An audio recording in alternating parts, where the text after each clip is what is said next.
Welcome back to my channel for this week's Human Design Transit Report.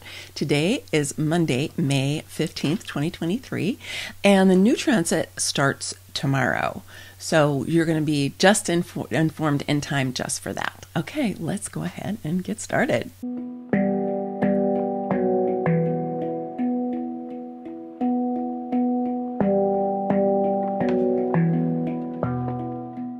For the last few transits and today for the transit that's coming up, we've been going through the different gates of the knowing circuit.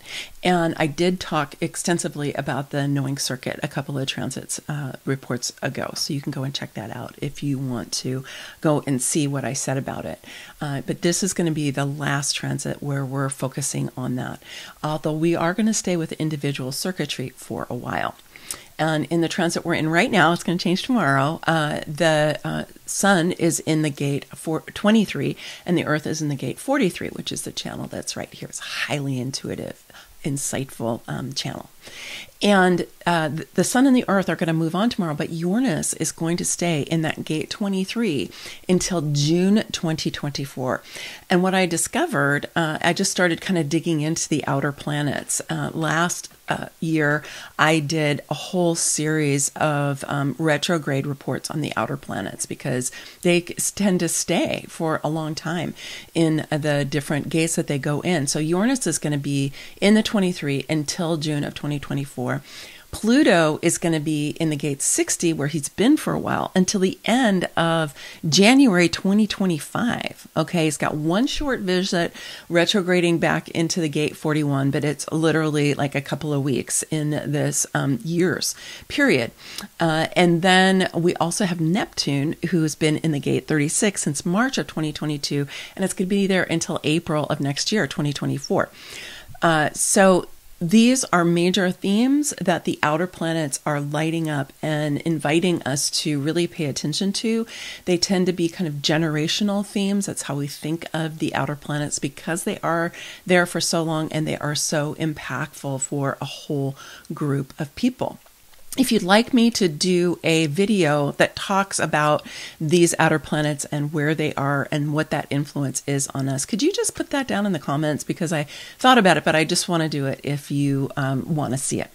So we also have Jupiter just for a few, 10 more days or so, about a couple more weeks, is in the gate 3, which is completing a channel that's down at the bottom of the chart that's connecting the root center to the sacral center, the 360, which is in the knowing circuit. And so we've just had these themes being lit up. All of these gates, except for the gate 36, which is where Neptune is, are in the knowing circuit. The gate 36 is in the sensing circuit. And so it's right-brained energy, it's creative, it's experiential, it's embodied, it's spiritual, it's expansive.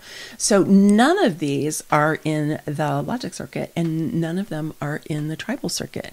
So we've got a lot of support and a lot of kind of energetic urging to open up to the downloads and the insights and the out-of-the-box ideas and possibilities that come in through the knowing circuit. And so I just invite you, as we continue, even though we won't have the sun and the earth lighting up those gates so much, we still will have them in the outer planets quite significantly for a long time to come. So this is a great time for you to be writing down downloads when you get them, really honoring them, talking to the right people about them at the right time, in the right circumstance, or also just keeping them close until you know that the timing is right to bring them out. So just to reiterate something I've shared in previous transit reports, that 360 that's connecting the root to the sacral center through the knowing circuit is a channel that is receiving those really leading edge ideas, right? And Pluto is shining that light on the 60, which is known as acceptance in traditional human design or conservation in quantum human design. So it's a place where we're kind of sorting through the really kind of revolutionary things that are coming to us and deciding what is important. What's important, What do we want to hold on to? And then what do we want to pass on up into the 3? Because the 3 is innovation. In the I Ching, it's known as difficulty at the beginning. And it can be difficult at the beginning because the 60 is still kind of sorting through the things that are coming in and saying, what's useful, what's not, is now the right time or not. And then the 3 is going to receive that energy and then start to innovate with it. But that can be a little bit difficult at the beginning. So we've got this cycling that's going through between the 60 and the 3. And like I said, Jupiter's still going to be in that 3 for another 10 days or so. So this is a really good opportunity for you to be checking out what's useful to you. What do you want to hold on to? What do you want to then innovate with, right? What do you want to innovate? What do you want to bring forth that has been coming to you through this incredible journey through the knowing circuit that we've been taking? Let's move on to the transit that's going to start tomorrow.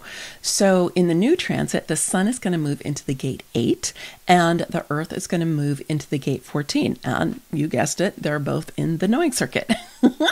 They're coming up through the central channel. The 14, which is what the earth is lighting up, is coming off that sacral center.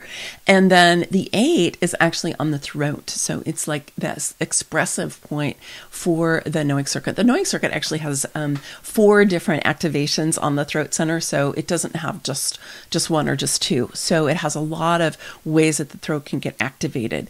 But the 8 is like this culmination because it's coming all the way, it's coming down and around and back up through the central channel, and then it's expressing out through that gate 8.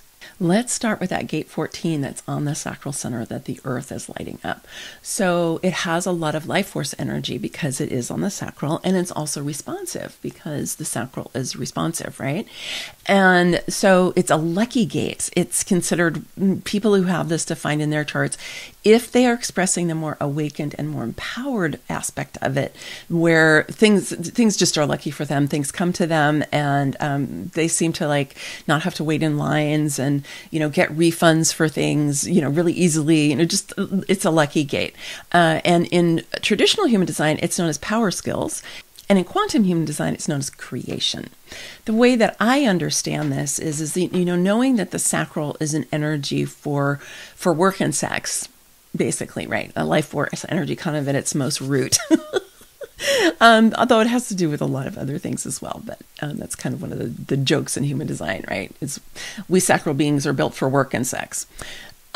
Is that with the 14, this can be a very lucrative, very prosperous energy when you're not really focusing on making money, but when you're focusing on your service. What are you putting your life force energy into that is your service in the world, that you're then receptive to receiving money for? Now, it can go the other way because I know people who are really in the disempowered aspect of the 14 and they struggle with money. So you want to make sure that you're really expressing more of the higher energy here, the higher expression of it, which is just a kind of setness inside of you that that abundance is going to come to you for your work in the world. Right? You just have a kind of deep inner confidence about that. And you know that you're lucky. You know that things come to you. And so what you're doing is you're really focusing on your service, not on really trying to generate tons of income. So it's a much more kind of elevated relationship to money, a more elevated relationship to prosperity, where we're not, kind of how we're taught in Western culture, which is to, go out and make as much money as you can so that you can have all of the things you want to buy and consume, right? That's kind of the mantra of our culture. It's not that. Okay, it's really a more elevated way of experiencing it, but it is deeply prosperous, right? And it's interesting because we've got that 360, okay, which is at the bottom of the chart, which that energy is then coming up through the sacral, it's coming right out through that 14. So you want to be able to be receiving whatever guidance are going to come to you through that knowing circuit about the innovations that are yours to make that could potentially be innovating the service that you're providing, and that might open up doors for you to even more prosperity than what you're currently experiencing. Then the sun is lighting up the gate 8, which, as I said, is on the throat center. And the 8 is known as contribution in traditional human design, or fulfillment in quantum human design. I really think of this as, how we are bringing forth the insights, the wisdom, the divine inspiration, truly, that comes to us through the knowing circuit, and how are we bringing that out into what we're doing in the world. And so we're making our contribution, and when we're making our contribution in the way that is really aligned with who we are, then we can experience deep fulfillment. Now, this is important for everyone. Of course, it's really important for generators and manifesting generators, because, we're those workhorses, and we can just keep going even when we're doing stuff that we don't really want to be doing. Because we have the energy to do that. So that's why I've done all these videos about generators and work, and are you doing your right work, and how are you going to determine that for yourself, and how are you going to make that a priority, and how can you move into that if you know you've been a little bit of a generator slave in other people's companies, right? But contribution, fulfillment, right work, it's important for everyone. It's important for every type. It's important for projectors and manifestors and reflectors as well. So whatever your type is, really being able to lean into a contribution that is about service, that's going to help you feel very fulfilled in your life, that possibility is being lit up really strong during this transit that's starting tomorrow. Now, we just got in this transit, we're in today on Monday, and we've been in for the last 5 days, right? We've been getting a lot of information coming in through that 4323. So we want to be able to kind of gather that up and then bring it up and see how we want to express that out into the world.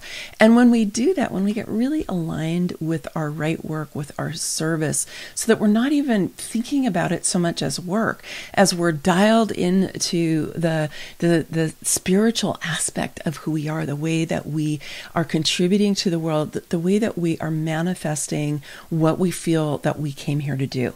Now, I want to say a little caveat about that, which doesn't mean that it's just like one thing or you're absolutely going to know it. You may have heard me talk about purpose as looking for the feeling of being on purpose, rather than thinking, I have a purpose and I have to find it and I have to fulfill it. What you want to do is be exploring and looking for that feeling that you have in your body, in your being, in your energy, that gives you that enthusiasm where you're like, wow, I really feel like I am doing what I came here to do. And my personal experience, but also with many people that I know, is that what that is going to evolve over time. So it's not just going to be one thing.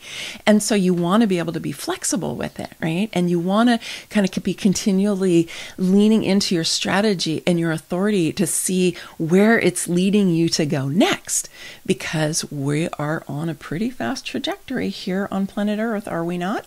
And there's a lot of changes that are in the works, and a lot of things that need to be changed, a lot of things that need to come more in alignment with spiritual truth, and move out of the greed and the scarcity and the consumerism that characterizes Western culture, certainly at this point. And so we have the opportunity here to be really breaking out of the confines of that conditioning by opening up to what the knowing circuit can bring us, what superconsciousness wants to tell us. And really the only thing that you need to do is pay attention. You need to be open to it. You need to notice if you kind of dismiss things with doubt or uncertainty, or your logic wants to go, no, that can't be it. No, it's not right. Right? Because logic can kind of do that, especially when it's been conditioned with judgment, which is what, unfortunately, a lot of us have. Logic in and of itself is not dismissive like that, but it's just how the logic has gotten put together with that kind of judgment. So we want to pay attention to that and kind of put that on the side and allow ourselves to open up the horizon of possibility, because this is what the planets are bringing us right now.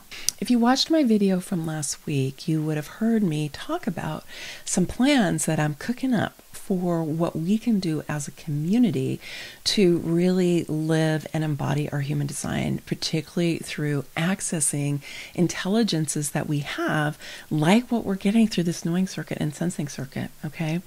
that we'll start doing in the summer and through the fall.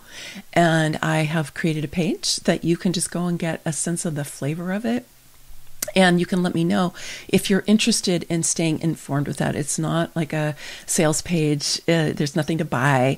It's really just an opportunity for you to get a sense of the flavor of what I'm working with, and to see if you're like, yeah, I want to, know what you're doing. I want to stay informed. So I encourage you to go and check it out. And there's a clickable link down in the description. So just go and look at it, and let me know if this is something of interest to you. Just give me your name and your email, and you'll be on that particular list. I know a lot of you are already on my email list, so this is just a way for me to know, kind of sort through who's interested and who's not. And I'd love it if you were, and if so, please let me know, and that way we can stay in touch about it. Okay, many blessings. Much love.